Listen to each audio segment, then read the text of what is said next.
une seconde liste. Les fois la ñu mujjee ñooñu du ñoom ñoo remporté la bataille parce que Ousmane Sonko fait pour mu jaar il a traîné un bain de foule. Maintenant Ousmane Sonko tey les gens attendent que si c'est pas Ousmane Sonko mais na leen Ousmane Sonko joxoñoon ne leen nañ topp diw am na ñoo xamante ne ñoom loolu la ñuy xaar loolu la ñuy xaar. Il faut pas rester dans cette manipulation ni que Ousmane Sonko bu demulee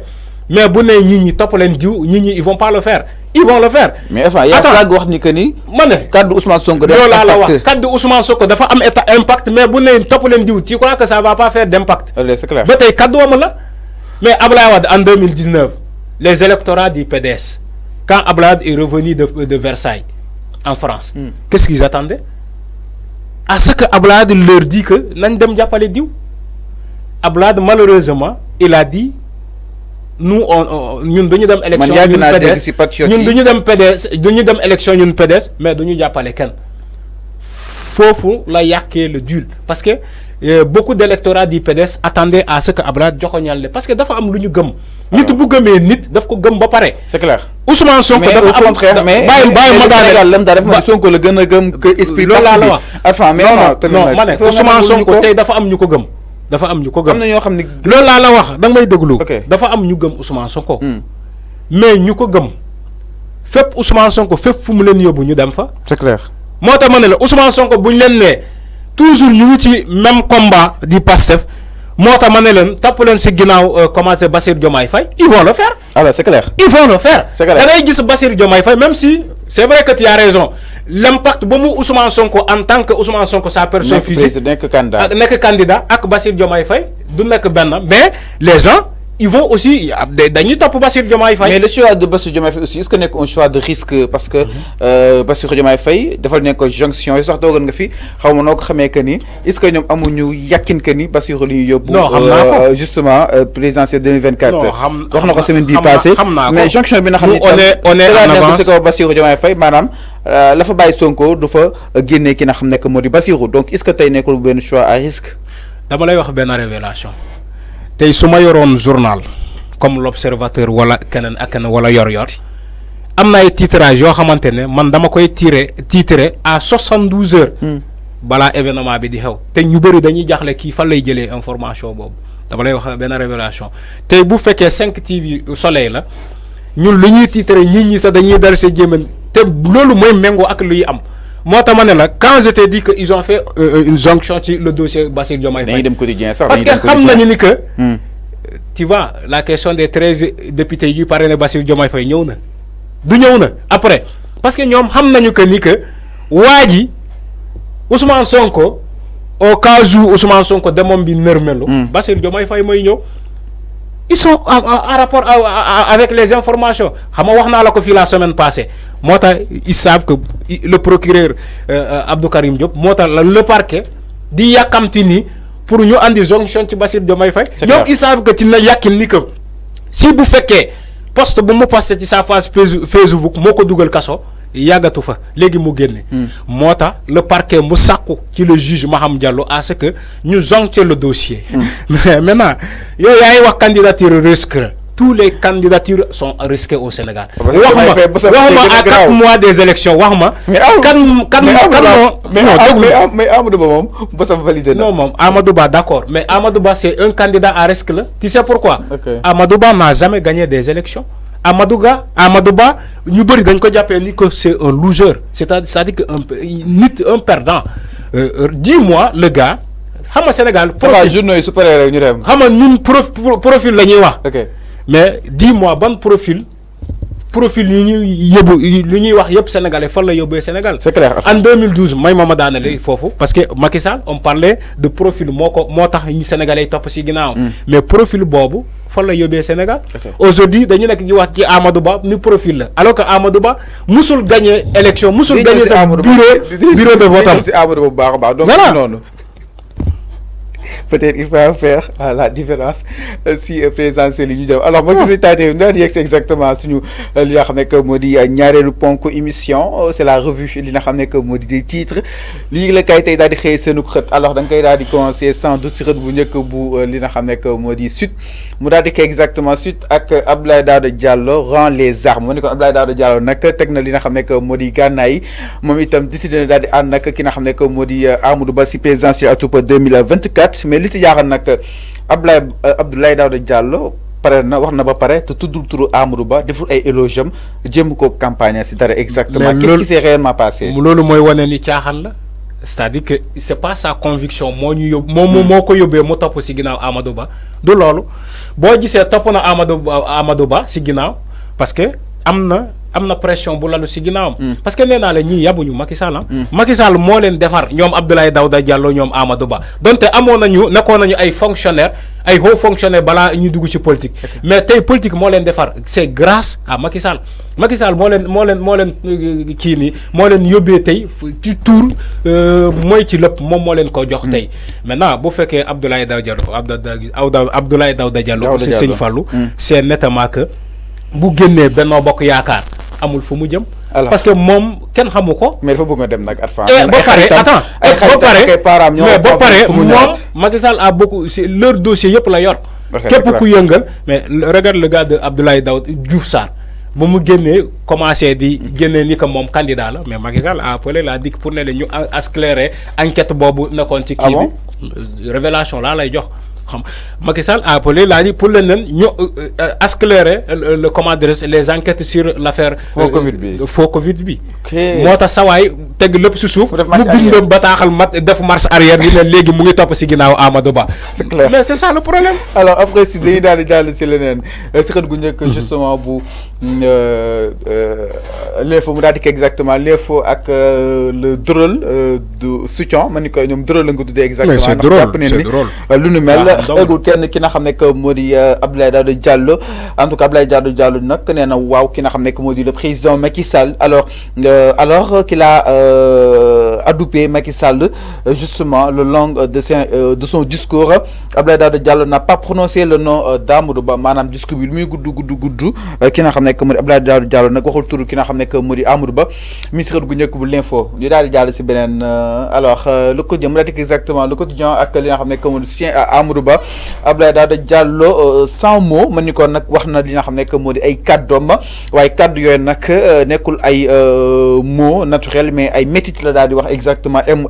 MAUX il déclare de renoncer à sa candidature man ni comme nag moom nee na du nekkati li nga xam ne que moo di candidat il ne fait aucune mention du PM dans son discours maanaam du benn dagg bi nga xam ni itam amal na ko ki nga xam ne que moo di Amadou Ba wala sax mu wax Sénégalais yi Amadou Ba nekk na suñu yaakaar que voté leen ko mais waxul dara mu dafa ne rek mi ngi si choix président Macky Sall léegi bu prononcé wu les tour Amadou Ba kan lay jàppale moom donc Macky Sall lay jàppale mais jàppalewul Amadou Ba mais c'est loolu la c'est ça loolu la bëgg a wax parce que man su ma lay jàppale yow Fallou mais man su may def sama discours damay ne man kat dama jàppoon ni dinaa mën a demal sama bopp mais teg naa lépp si suuf damay arrangé wu si ginnaaw Sëñ Fallou mu lay defal si éloge voilà avant élection yi c'est clair alors ministre gu njëkk bu Le Quotidien di kànn si nu mu gën a yaatoo waaye itam leneen ministre gu njëkk bu li nga xam ne que mu di Le Soleil mu daal di ko exactement Ismaïla Madior Fall sans détour maanaam Ismaïla Madior Fall na sëkk nag waxtaan wu yaatu ak Le Soleil dikk na exactement si choix Amadou Ba jàpp na ni itam Amadou Ba homme de qualité la waaye itam ku am expérience si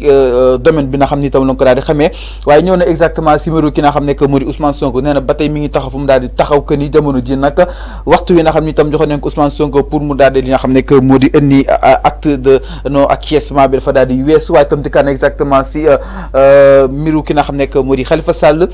ak ki nga xam ne que moo di Karim Wade waaye ñëwaat na exactement itam si mbiru li nga xam ne que moo di conseil supérieur de la magistrature man ni kon waxtaan yooyu yëpp nag ki nga xam ne Ismaïla Madior Fall sekk nag ak li nga xam ne que moo di Le Soleil ministre gu njëkk bu Le Soleil di kan suñu mu gën a yaatoo par rapport ak wàllu wér mais je pense que acte non acquiescement bi sans commentaire na ko jarul ñu si daal di kat alors léegi itam si xët gu njëkk bu Walf ko jëm ma daal di ko exactement Walf ak Abdoulaye Daouda Diallo snap Amadou Ba ma ne ko Abdoulaye Daouda Diallo nag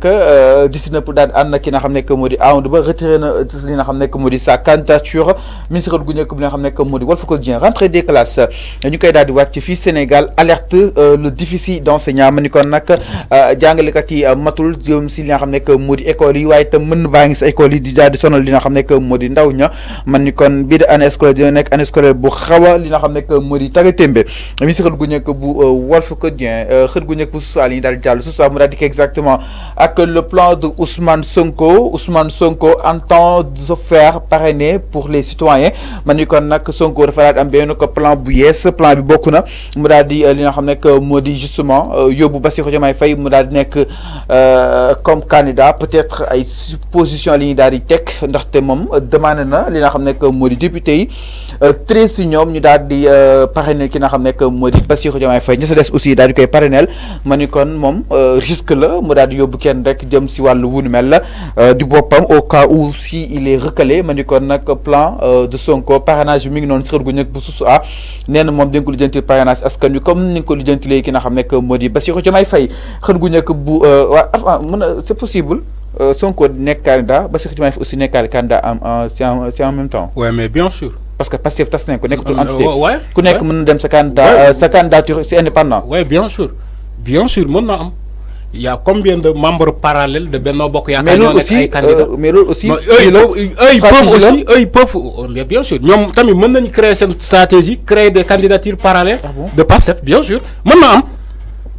am. Hier je discutais avec un membre de Pastef moom ça je crois que ñoom ils sont dans ça. Mais Benno Bokk Yaakaar ils ont créé ñaata candidature parallèle ñu ñuy wooyee ñoom ñoo leen jàppee candidat mais Mame Boye Diao ñoom Aly Ngouille Ndiaye ñoom ay membres parallèles la ñu leen jàppee parce que ñu mel ni Boun Abdallah Dionne moo taxaw résoudre équation bi moom moo éclater le deal moom moo ne soit on gagne soit on gagne. Cela veut dire que il a tout dit. On va gagner. De toute façon on va gagner. Il a tout dit. Moi tam moom ñoom ñu jàpp ni que ñoom tamit ils peuvent créer des candidatures parallèles. tamit ñu ngi koy xaar mu daal di wax situation bi alors ministre gu njëkk bu l'Indépendant ñu daal di jàll si l'Indépendant mu daal di ko exactement ak l'Indépendant ñu daal di ñëw si Abdoulaye Daouda Diallo acte justement son soutien à Amadou Ba ma ni kon Abdoulaye Daouda Diallo nag pare na pour daal di jàppale ki nga xam ne que moo di Amadou ministre gu njëkk bi nga xam ne que moo di l'Indépendant wax na discours am peut-être tuddul turu Amadou Ba franchement waroon mun a bàyyi des suspense par rapport ak sincérité bi nga xam ni itam doon na ko daal di dégager ginnaaw l'Indépendant dañuy daal di jàll si leen ministre gu njëkk bu li nga xam ne rek moo di justement l'observateur si lu mu daal di dikk mooy Amadou Ba tànn nañ ko mu daal di nekk ñiitu li nga xam ne moo di Benno Bokk Yaakaar waaye boobu ba tey nag ay frustration am na si allant dans ce sens mu daal di dikk exactement si kenn mooy moom ki nga xam ne moo di Mame Boye Diao le mystère d'une audience maa ni kon Macky ak Mame Boye Diao gisante neen samedi si guddi alors fa nga xam ni itam mooy sànni maire Mouss leen daal di gisante waxtaan neen exactement par rapport ak yenn si ay poñ l'observateur dikkaan na si nu mu gën a yaatu les tenants et les aboutissants alors rupture am na séparation am na mais quand même jéemu ñoo installé benn animosité wala kon da nga jàpp ni réeroo amul seenug biir wala kon da nga jàpp ni benn animosité leen bëggul installé seenug biir. amul réeroowuñu amul rupture. boo ma mayee 30 secondes ma expliquer la pourquoi. lu mel ni le président de la République Macky Sall moo taxaw mooy keroog bu mu convoqué les maires. lan la wax dafa ne léeg-léeg réeroo am seen biir parce que ku nekk bëgg a falu. mais am na ay caution yu bëri moom moo ko fay pour mu créer ay candidatures parallèles nañu xaar lu mel ni ñu wéyal ko ba élection 2024 moom moo ko wax. donc man dama jàpp ni ñii yëpp moom mooy fay seen caution parce que moom waxoon na ko c'est-à-dire que sénégalais erreur bu ñuy def chaque fois ci les discours du président de la République Macky Sall il parle lu mu namm def da koy wax ci discours mais nit ñi ñoo ci doon bàyyi xel xam nga nit ñi lan lañ gis troisième mandat moom lañ doon woy ba sax du ñuy décortiquer ce qu'il parle. ba mu ne nii candidature yu bëri yu parallèle moom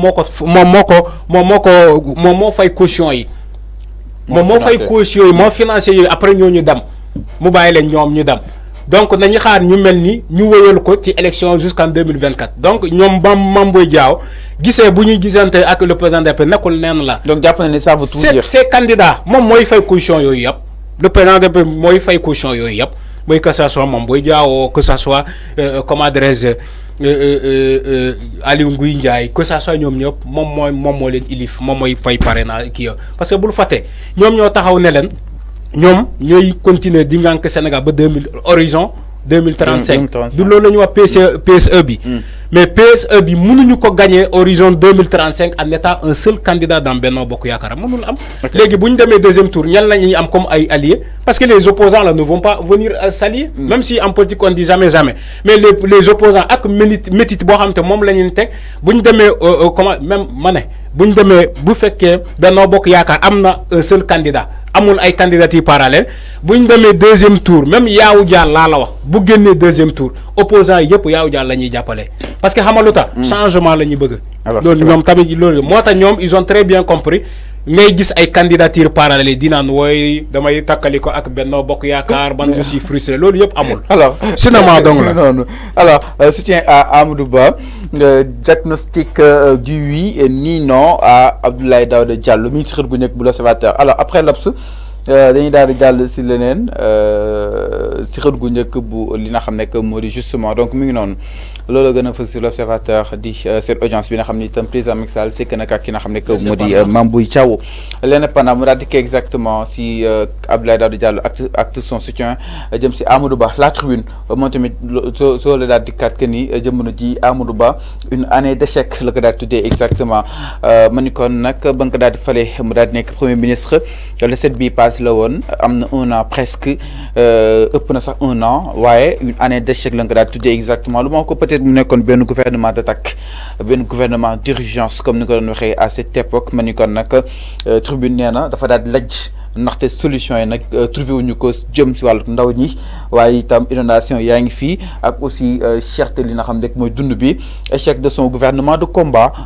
waaye itam l'objectif de la jeunesse sénégalaise est de refuser de se voir exactement alors est-ce que il était venu comme